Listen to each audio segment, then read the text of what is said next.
آج کی ویڈیو میں ہم بات کریں گے امام حسین علیہ السلام کے سب سے پیارے چچا زاد بھائی اول شہید کربلا اور امام حسین علیہ السلام کے سفیر کربلا حضرت مسلم بن عقیل بن ابی طالب بن عبد المطلب بن ہاشم علیہ السلام کے بارے میں۔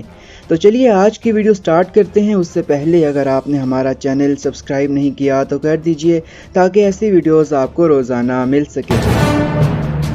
آپ کا پورا نام مسلم بن عقیل بن ابی طالب علیہ السلام تھا۔ آپ مولا علی علیہ السلام کے بھتیجے اور امام حسن و حسین علیہ السلام کے چچا زاد بھائی تھے۔ آپ قبیلہ قریش کی شاخ بنو ہاشم میں سے تھے اور آپ اہل بیت رسول اور آل رسول میں سے تھے، یوں آپ ہاشمی قریشی ہیں۔ مسلم بن عقیل بن ابی طالب علیہ السلام واقعہ کربلا میں امام حسین علیہ السلام کے سفیر اور آل ابی طالب میں سے ہیں۔ بعض اسلامی فتوحات اور جنگ صفین میں شریک تھے۔ آپ نے ایک گزارش میں امام حسین علیہ السلام کو کوفیوں کی آمدگی کی اطلاع دی۔ آپ کی تاریخ ولادت معلوم نہیں، البتہ آپ کی شہادت 9 ذی الحجہ کو ہوئی۔ بعض تاریخی شواہد کے مطابق شہادت کے دوران آپ کی عمر 28 سال تھی، لیکن یہ بات مناسب نہیں لگتی کیونکہ واقعہ کربلا میں حضرت مسلم کے بیٹوں کی عمر 27 یا 28 سال بنتی ہے۔ آپ کی جنگ صفین اور دیگر فتوحات میں شرکت سے یہ معلوم ہوتا ہے کہ شہادت کے دوران آپ کی عمر 50 سال سے زیادہ تھی۔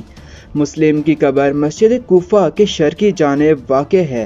آپ کے والد عقیل حضرت ابو طالب علیہ السلام کے فرزند، قریش کے ماہر شناس اور فضائے عرب میں سے تھے۔ آپ کی والدہ بعض روایات کے مطابق ایک نبطی عورت تھیں جن کا تعلق فرزندہ خاندان سے تھا، جبکہ ایک اور روایت کے مطابق وہ ایک کنیز تھیں جن کا نام علیہ تھا، جسے عقیل علیہ السلام نے شام سے خریدا تھا۔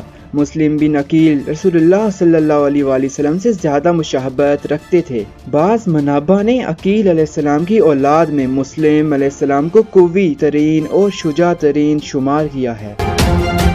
مسلم علیہ السلام نے حضرت علی علیہ السلام کی بیٹی جناب رقیہ سے شادی کی، اس لحاظ سے آپ مولا علی علیہ السلام کے داماد بنتے ہیں، جبکہ بعض دیگر منابع میں طائفہ بنی عامر بن صحصحہ کی کسی عورت سے شادی کا ذکر ملتا ہے۔ واقعہ کربلا میں حضرت مسلم علیہ السلام کی بعض اولاد کا تذکرہ ملتا ہے۔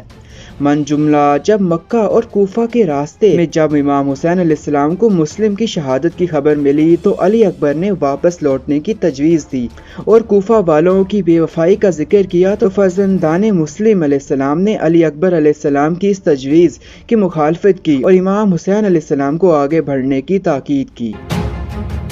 آپ کے چند بیٹوں کا نام شہدائے کربلا میں مذکور ہے۔ ان میں سے عبداللہ ابن مسلم اور محمد بن مسلم قدیمی کتب میں مذکور ہیں، جبکہ بعض متاخر صحیح منابع میں اون، مسلم، عبید اللہ، جعفر اور احمد علیہ السلام کا نام بھی ملتا ہے۔ بعض تاریخی منابع کی صریح کے مطابق عبداللہ بن مسلم علیہ السلام کی والدہ کا نام رقیہ بنت علی تھا۔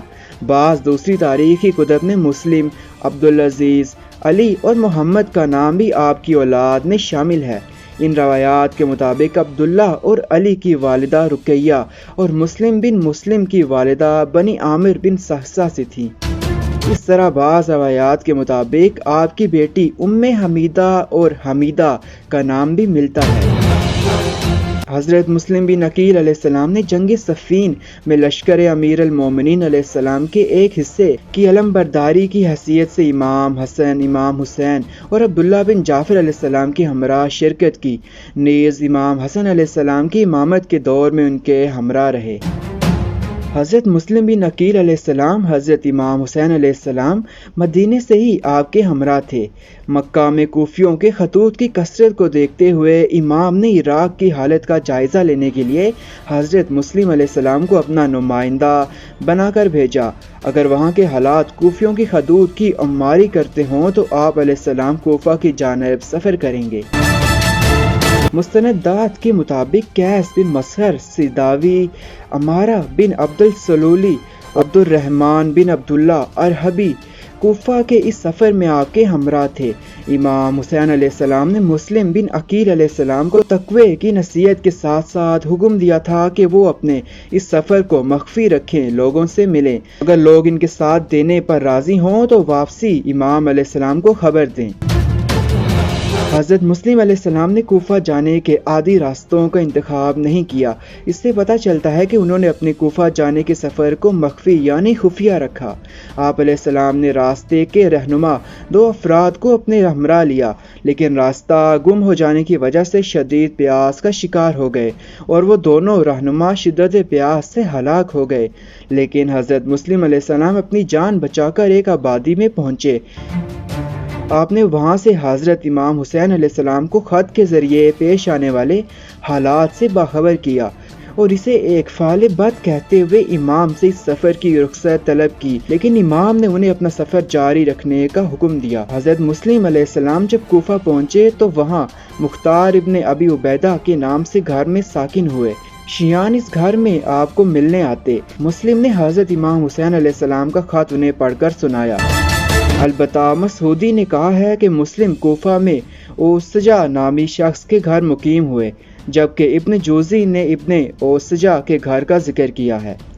ابن عساکر کہتا ہے کہ 12,000 افراد نے مسلم علیہ السلام کے ہاتھ پر امام حسین علیہ السلام کی بیعت کی۔ بعض نے بیعت کرنے والوں کی تعداد 18,000 لکھی ہے، دیگر بعض نے 30,000 افراد کا ذکر بھی کیا ہے۔ مسلم کی اس قدر حوصلہ افزائی کو دیکھتے ہوئے یزید کے جاسوسوں نے یزید کو خط میں کوفہ کے حالات لکھے اور کہا کہ حاکم کوفہ نعمان بن بشیر کمزور ہیں یا کمزوری کا اظہار کر رہے ہیں۔ اگر کوفہ چاہتے ہو تو بصرے کے موجودہ حکمران عبید اللہ کو کوفہ کا حاکم بنا دو۔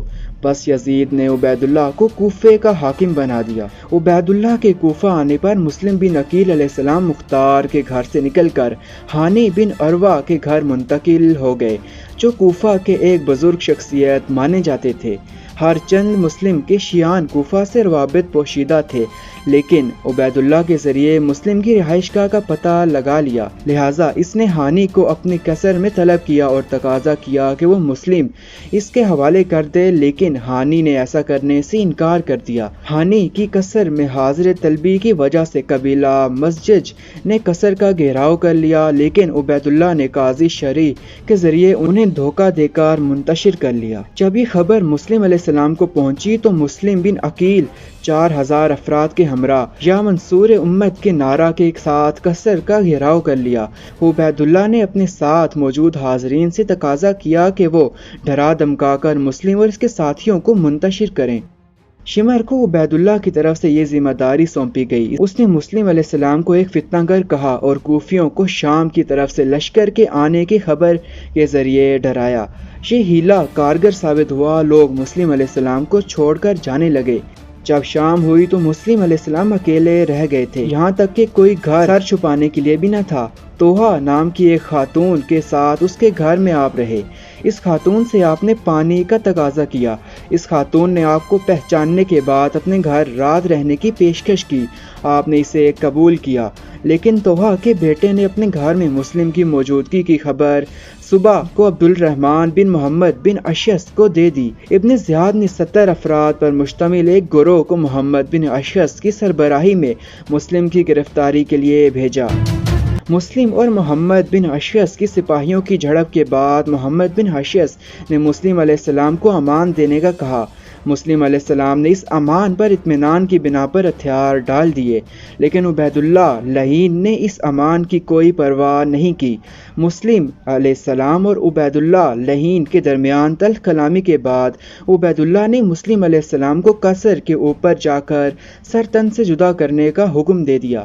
حضرت مسلم علیہ السلام کی شہادت کے بعد عبید اللہ لعین نے ہانی کے قتل کا حکم دیا اور ان دونوں کے سر تن سے جدا کرنے کے بعد یزید لعین کے پاس روانہ کر دیے گئے۔ بعض روایات کی بنا پر مسلم علیہ السلام کی عمر بوقت شہادت 28 سال تھی، لیکن یہ درست نہیں ہے، چونکہ کربلا میں شہید ہونے والے مسلم علیہ السلام کے بعض بیٹوں کی عمریں 27 اور 26 سال مذکور ہوئی ہیں۔ اس لیے کہا جاتا ہے کہ شہادت کے وقت جناب مسلم بن عقیل علیہ السلام کی عمر کم سے کم 50 برس تھی۔